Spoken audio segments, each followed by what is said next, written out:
أعوذ بالله من الشيطان الرجيم. وإذا وقع القول عليهم أخرجنا لهم دابة من الأرض تكلمهم أن الناس كانوا بآياتنا لا يوقنون.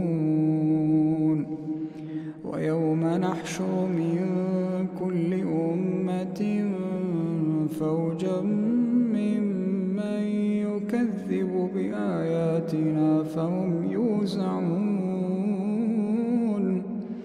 حتى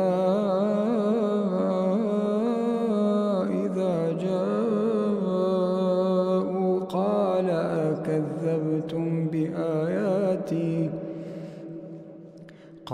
أكذبتم بآياتي ولم تحيطوا بها علما أم ماذا كنتم تعملون.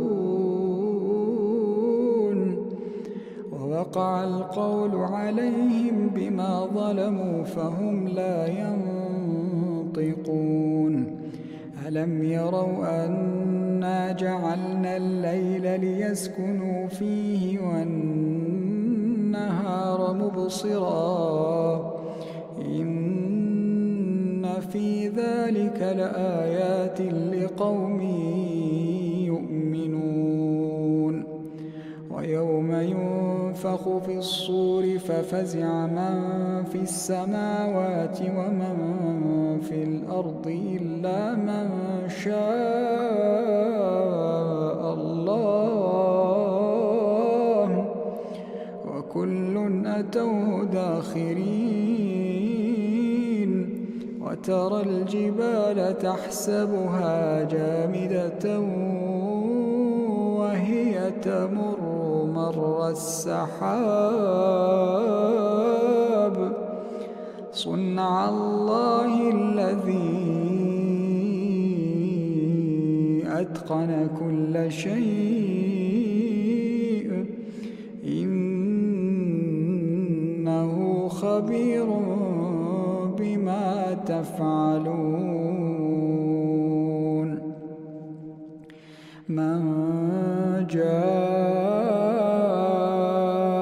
بالحسنة فله خير منها وهم من فزع يومئذ آمنون. ومن جاء بالسيئة فكبت وجوههم في النار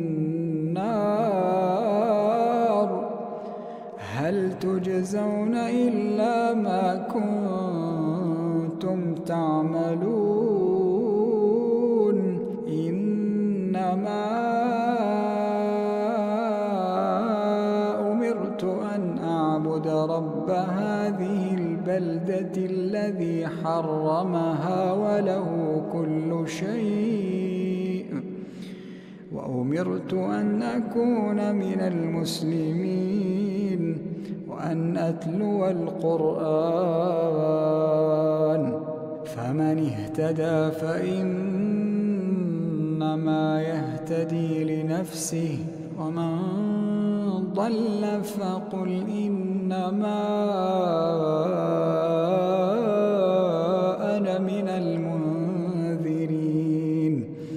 وقل الحمد لله سيريكم آياته فتعرفونها